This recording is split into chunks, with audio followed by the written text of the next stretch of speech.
नमस्कार दोस्तों, आज के इस वीडियो में आप सभी को बताने वाले हैं क्लास 12th फिजिक्स का महत्वपूर्ण वीवीआई ऑब्जेक्टिव, जो कि ये ऑब्जेक्टिव आप सभी को 2026 बोर्ड पेपर में हूबहू लड़ने वाला है। तो आप लोग इस वीडियो को अंत तक जरूर देखिए। चलिए, यहाँ पे सबसे पहला क्वेश्चन नंबर 1 में दिया गया है, आवेशित संधारित्र पर कुल आवेश होता है। तो कितना आवेश होता है? तो आप सभी का यहाँ पे इसका राइट आंसर आ जाएगा, शून्य होता है। कितना होता है? जब भी आवेशित संधारित्र होगा उस पे जो कुल आवेश होगा Q बराबर होगा, उस पे क्या होगा? तो 0 होगा। तो इसका राइट आंसर क्या आ जाएगा? ए नंबर आ जाएगा। चलिए नेक्स्ट नंबर देखिए, क्वेश्चन नंबर 2 नंबर में। क्वेश्चन नंबर 2 में दिया गया है, एक ऊंचाई ट्रांसफार्म की द्वितीय कुंडली में धारा का मान प्राथमिक कुंडली की तुलना में क्या होगा? दो कुंडली है, एक मान लीजिए इसे ए कुंडली और इसे बी कुंडली। इस दोनों कुंडली में क्या बोल रहा है? ट्रांसफार्मर की ऊंचाई क्या होगा? तो कम होगा। तो इसका राइट आंसर क्या आ जाएगा? बी नंबर आ जाएगा, सबसे कम होगा। तो इसका राइट आंसर बी नंबर आ जाएगा। यही सब ऑब्जेक्टिव जो है बिहार बोर्ड के ऑब्जेक्टिव में पूछा जाता है। चलिए नेक्स्ट क्वेश्चन नंबर 3 नंबर में देखिए। 3 नंबर में दिया गया है, जब प्रकाश स्रोत पर पर्दे के बीच की दूरी बढ़ा दिया जाए तो फ्रिज की चौड़ाई क्या होती है? तो फ्रिज की चौड़ाई क्या होगी? ऑटोमेटिक क्या होगा? वह बढ़ जाता है। तो यहाँ पे इसका राइट आंसर क्या आ जाएगा? बढ़ती है। तो यहाँ पे इसका राइट आंसर ए नंबर आ जाएगा। ये सब बहुत ही वीवीआई ऑब्जेक्टिव है। चलिए नेक्स्ट क्वेश्चन नंबर 4 नंबर में, प्रकाश अनुप्रस्थ तरंग है। प्रकाश जो है वह क्या है? अनुप्रस्थ तरंग है। ये आप लोग जानते होंगे, क्योंकि यह प्रदर्शित किसको करता है? तो किस चीज को प्रदर्शित करेगा? तब वह क्या होगा? प्रकाश जो होगा वह अनुप्रस्थ तरंग कहलाएगा। तो यहाँ पे ऑप्शन ए में नंबर में दिया गया है, परावर्तन। परावर्तन जिसे आप रिफ्लेक्टिव कहते हैं, जो अपने आप वह परिवर्तित हो जाता है। तो ये इसका तो ये नहीं होगा, बी नंबर भी, ए नंबर नहीं होगा। ये ध्रुवन जो होगा ये आपका इसका राइट आंसर आ जाएगा, ध्रुवन। ध्रुवन जो क्या करता है? वो प्रकाश को प्रदर्शित करता है। प्रकाश अनुप्रस्थ तरंग है, ये आप लोग जानते होंगे। और क्योंकि उसमें प्रदर्शित क्या रहता है? तो ध्रुवन प्रदर्शित रहता है। तो यहाँ पे इसका राइट आंसर बी नंबर आ जाएगा। चलिए नेक्स्ट क्वेश्चन नंबर 5 नंबर में देखिए। नेक्स्ट देखिए क्वेश्चन नंबर 5 नंबर में, एक ही तरंग दैर्घ्य के इलेक्ट्रॉन इलेक्ट्रॉन तथा फोटोन की कौन सी भौतिक राशि समान होगी? तो कौन सी समान होगी? तो वह होगा संवेग। संवेग जो होगा वह क्या होगा? संवेग होगा। इसका राइट आंसर सी नंबर आ जाएगा।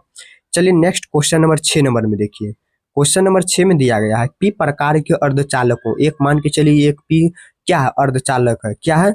तो अर्धचालक है। तो ये किसके लिए अशुद्ध तत्व का प्रयोग के रूप में प्रयोग किया जाता है? तो यहाँ पे इसका राइट आंसर बोरॉन आ जाएगा। बोरॉन को आप लोग किससे डिनोट करते हैं?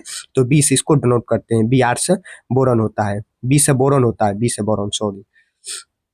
चलिए नेक्स्ट देखिए क्वेश्चन नंबर 7 नंबर में, यूएचएफ आवृत्ति का तरंग प्राय कैसे संचारित होती है? तो कैसे संचारित होती है?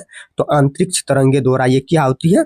तो यूएचए जो प्रकाश की तरंगे होंगे वह संचारित होंगे अंतरिक्ष तरंगे के द्वारा। तो इसका राइट आंसर डी नंबर आ जाएगा। चलिए नेक्स्ट क्वेश्चन नंबर 8 नंबर में, आवेश का परिमाणीकरण दर्शाता है कि क्या दर्शाता है? तो ए नंबर इसका राइट आंसर आ जाएगा। आवेश जो इलेक्ट्रॉन पर आवेश का एक अंश है, संभव नहीं है कि ये है, मतलब है आवेश एक पर एक इलेक्ट्रॉन आवेश पर अंश है, मतलब संभव नहीं है बल्कि है। चलिए नेक्स्ट क्वेश्चन नंबर, तो यहाँ पे इसका राइट आंसर क्या आ जाएगा? ए नंबर आ जाएगा। नेक्स्ट में देखिए, नेक्स्ट देखिए क्वेश्चन नंबर 9 नंबर में दिया गया है, विभव मापी से मूलतः क्या मापा जाता है? मतलब विभव मापी एक परिमाप होता है, उससे हम क्या चीज को मापेंगे? तो ऑप्शन ए नंबर में दिया गया धारा, बी नंबर में प्रतिरोध, और सी नंबर में विभवांतर, और डी नंबर में इनमें से सभी। तो यहाँ पे इसका राइट आंसर आ जाएगा क्या? विभवांतर को मापा जाता है। किससे? विभव मापी से। विभव मापी से हम क्या मापेंगे? इस धारा से। तो विभवांतर को मापा जाता है। तो यहाँ पे इसका राइट आंसर सी होने वाला है। चलिए नेक्स्ट क्वेश्चन नंबर 10 नंबर में, पूर्ण आंतरिक परावर्तन की स्थिति में परावर्तन गुणांक का मान कितना होगा? तो कुल, तो यहाँ पे इसका राइट आंसर क्या आ जाएगा? एक आ जाएगा, एक ही होगा। चलिए नेक्स्ट क्वेश्चन नंबर 11 नंबर में, क्वेश्चन नंबर 11 में दिया गया है, हवा में एप्सिलॉन आर का मान क्या होता है? इससे आप एप्सिलॉन कहते हैं, और नीचे जो दिया गया है ये आर है। तो एप्सिलॉन आर का मान क्या होता है? तो यहाँ पे इसका राइट आंसर ए नंबर आ जाएगा, सी होता है। सी नंबर यहाँ पे इसका राइट आंसर आ जाएगा, एक इसका राइट आंसर। चलिए नेक्स्ट क्वेश्चन नंबर 12 नंबर में, निम्नलिखित में कौन सा संबंध सही है?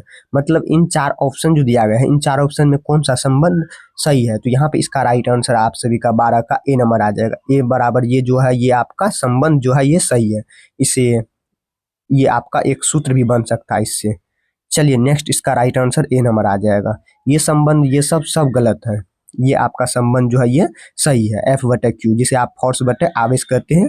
चलिए नेक्स्ट क्वेश्चन नंबर 13 नंबर में, एक एकांकी चालक के लिए निम्न में से कौन सा अनुपात अचर होता है। मतलब एक एकांकी चालक रहेगा, उसमें से कौन सा अनुपात जो होगा वह अचर रहेगा, तो वह हो जाएगा आप सभी का कुल आवेश विभव रहेगा। तो यहाँ पे इसका राइट आंसर क्या आ जाएगा, कुल आवेश बटा, मान के चलिए यहाँ पे कुल आवेश है, कुल आवेश बटे विभव आ जाएगा। इसका राइट आंसर क्या आ जाएगा, ए नंबर आ जाएगा। ये बिल्कुल ही 100% सही है। इसी टाइप से आप सभी को बिहार बोर्ड में पूछा जाता है।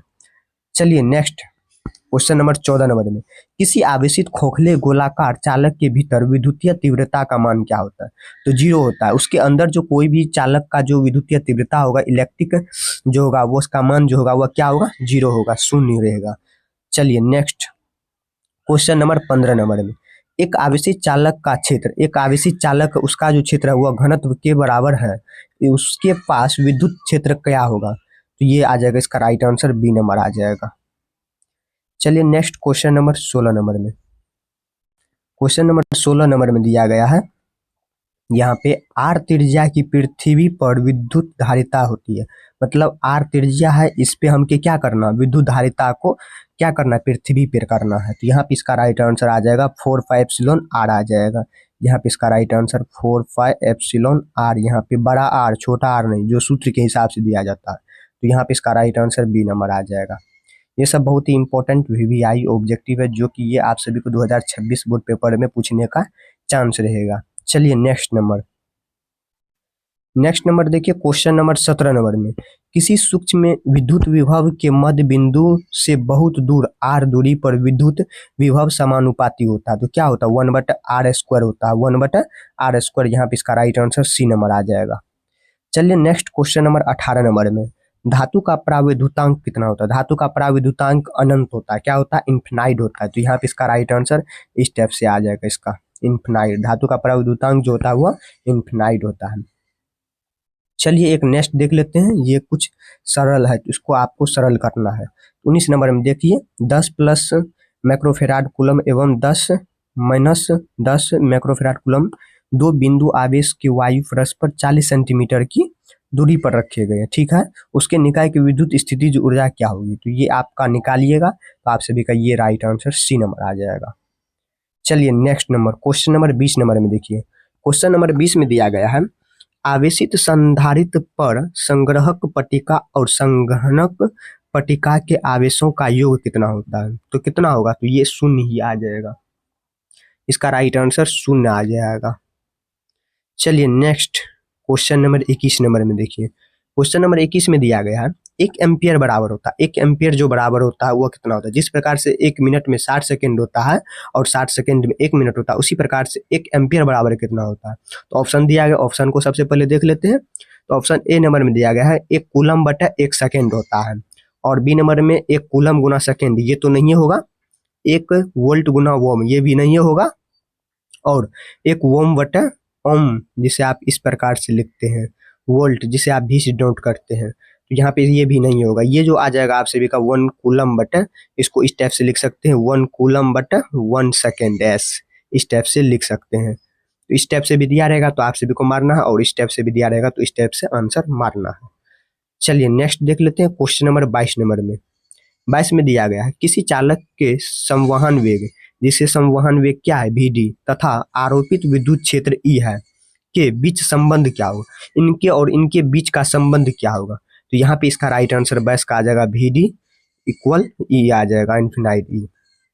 चलिए नेक्स्ट क्वेश्चन नंबर 23 नंबर में देखिए, 23 नंबर में दिया गया है, किसी बंद परिपथ, मान के चलिए कोई बंद परिपथ है, किसी लूप के विभिन्न बिंदुओं के बीच के विभवांतरों का बीजीय योग प्रतिरोध के सेलों के शामिल करते हुए, तो वह क्या होगा, शून्य से अधिक होगा, शून्य से अधिक होगा। चलिए नेक्स्ट क्वेश्चन नंबर 24 नंबर में, स्थिर विभवांतर पर किसी विद्युत परिपथ का प्रतिरोध आधा कर दिया जाता है तो उत्पन्न ऊष्मा क्या होगा। उसमें जो विद्युत स्थिर रहेगा, उसमें जो विभवांतर होगा, उसमें इलेक्ट्रिक जो रेजिस्टेंस होगा वह क्या उत्पन्न करेगा, ऊष्मा को। तो यहाँ पे इसका राइट आंसर आ जाएगा, यहाँ पे 24 का यहाँ पे आ जाएगा आप सभी का। तो यहाँ पे 2 गुनी उत्पन्न करेगा, कितना करेगा, 2 गुनी उत्पन्न करेगा।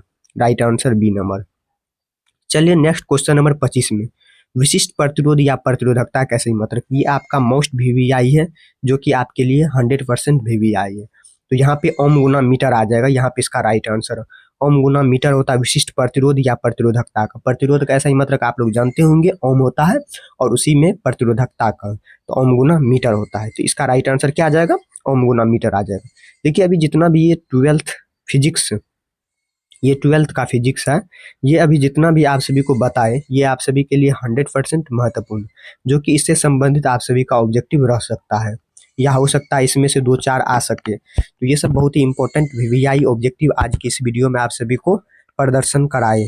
तो इसलिए आप लोग इस वीडियो को शुरू से लेकर अंत तक जरूर देखिएगा और अपने दोस्तों तक जरूर शेयर कीजिएगा। तो चलिए मिलते हैं नेक्स्ट वीडियो में।